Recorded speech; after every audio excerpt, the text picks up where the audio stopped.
Episode 10. Lo beneran mau datang besok? Tanya Keinan kepada Ariel. Saat ini Ariel dan Keinan sedang bersantai di sebuah kafe yang tak jauh dari kampus Ariel. Gue bingung banget, Kei. Keluh Ariel sambil menjambak rambutnya dan meletakkan kepalanya di meja. Ya udah sih, datang aja. Sama gue juga nggak apa-apa, kata Keinan sambil menaik turunkan alisnya dan tersenyum membuat Ariel melengos dan berdecak. Mereka berdua udah kenal sama lo, gue kan bilangnya mau bawa cowok gue, seru Ariel. Kenapa nggak lo aja anak majikan lo yang sering lo ceritain itu? Tanya Keinan. Wah, jangan dibahas dia. Kepala gue rasanya makin mau pecah. Pekik Ariel semakin frustasi kala mengingat mulutnya yang tanpa sadar curhat kepada Bian masalah malam itu. Bagus banget ya lo, pamit kuliah tapi malah asik pacaran di sini, ujar seseorang yang suaranya sangat familiar di telinga Ariel, membuat Ariel mendongakkan kepalanya. Bian? Ucap Ariel terbatas sambil menelan salivanya. Oh, santai men. Ucap Keinan tersenyum sinis saat melihat Bian datang dengan wajah dinginnya. Pulang sekarang, kata Bian seraya menarik tangan Ariel. Eits, santai gue bilang, jangan kasar sama cewek. Seru Keinan marah karena Ariel ditarik dengan kasar oleh Bian. Gak usah ikut campur lo, pekik Bian sambil marah. Lo yang ikut campur urusan kami, lo datang dan marah-marah gak jelas. Why? Siapa lo? Tanya Keinan dengan sinis. Kei, stop. Ucap Ariel menatap tajam ke arah Keinan yang malah semakin senang melihat aura kemarahan di wajah Bian. Dia pembantu gue asal lo tahu, dan gue ditugaskan sama nyokap gue buat jemput dia. Jadi lo gak usah ikut campur lagi, seru Bian. Bi, aku akan pulang sebentar lagi, kata Ariel lirih. Gue bilang pulang ya pulang, seru Bian kepada Ariel. Gue bilang jangan kasar sama cewek, bentak Keinan tak terima Bian kasar kepada Ariel. Sejujurnya Ariel bingung kenapa Bian tiba-tiba datang dan marah kepadanya saat dia bersama Keinan. Bukankah itu masalah pribadinya meskipun ia pembantu di rumah Bian, tapi ini kan di luar, batin Ariel. Stop, Kei, udah gue balik sekarang aja, kata Ariel berusaha melerai perdebatan keduanya. Tapi Riel, ucap Keinan langsung dipotong oleh Ariel. Nanti gue telepon lo, oke? Ucap Ariel lalu menarik tangan Bian keluar dari kafe agar tak jadi tontonan. Di dalam mobil. Siapa dia? Tanya Bian dingin dan datar. Saat ini keduanya sudah berada di dalam mobil Bian. Bian yang awalnya ingin menemui teman-temannya yang di dalam ruang VIP cafe itu tidak sengaja melihat Lira dan Keinan tengah duduk berdekatan sambil Keinan memainkan anak rambut Lira dan itu membuat emosi Bian membara seketika.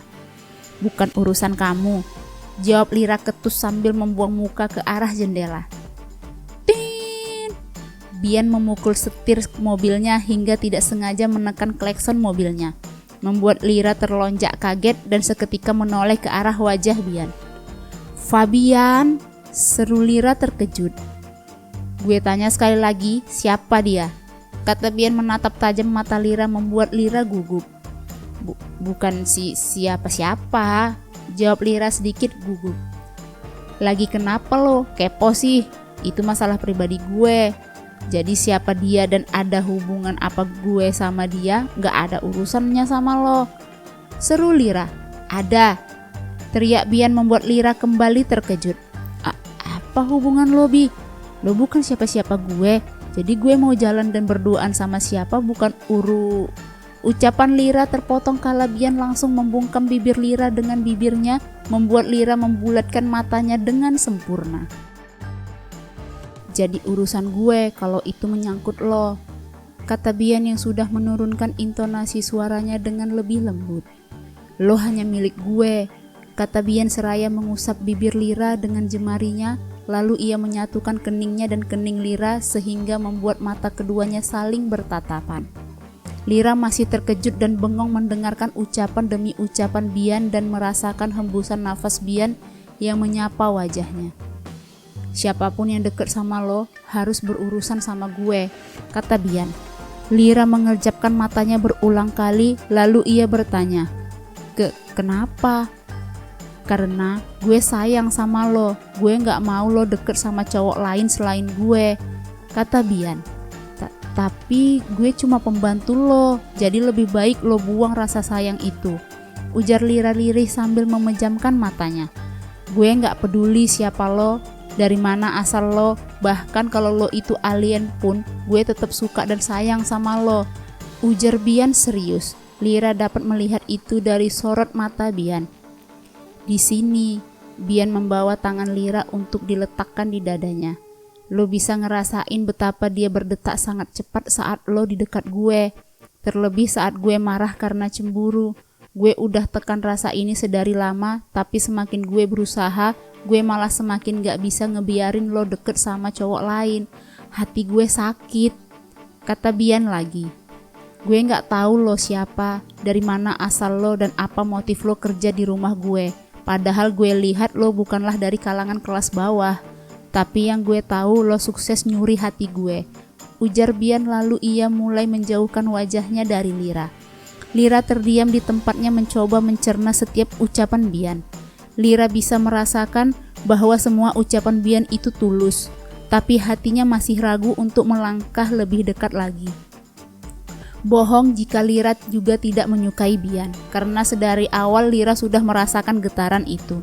Tapi dia sendiri masih bingung karena ia masih merasa terjebak di antara luka masa lalunya.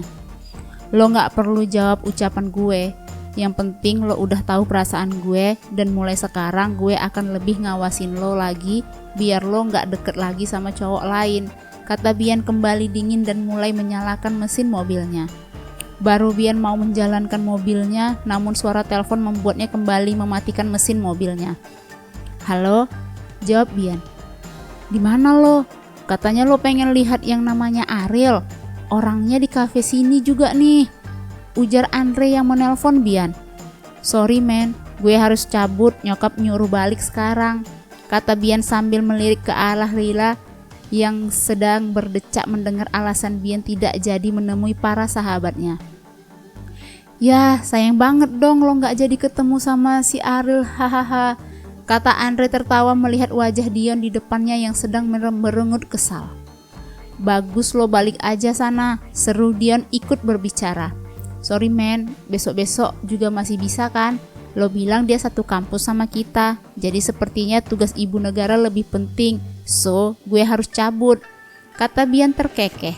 Lira yang melihat perubahan sikap Bian dalam seketika seperti itu, entah kenapa jantungnya kembali berdecak semakin kencang.